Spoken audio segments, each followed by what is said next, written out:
So I'm going to answer the question which no sane person should ever answer, which is, what's your favorite Shakespeare play?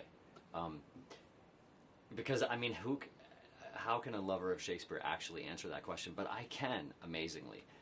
My favorite Shakespeare play is Henry V. And the reason why is because more and more in my life, theater is such an important part of my life. My life would be so much less without it.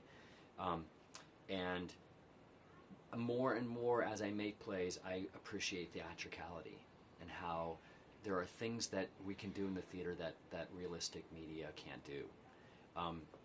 And I love the theatricality of Henry V because, you have the chorus that comes out in the very beginning and says, there's no possible way we can do this story unless you use your imagination, right? And right off the bat, the chorus sets that tone and then comes back in, a few scenes later and says, okay, now we're moving to this and this and this.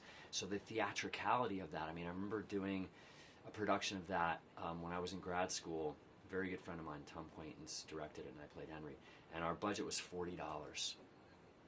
And it was one of the greatest experiences I've had in my life. Our Shakespeare teacher, Jim Winker, brilliant teacher at UCSD, came up to us afterwards and said, I've never understood the mind scenes until this production. And this is a guy that's seen Henry V probably a dozen times and done it probably 3 or 4 times.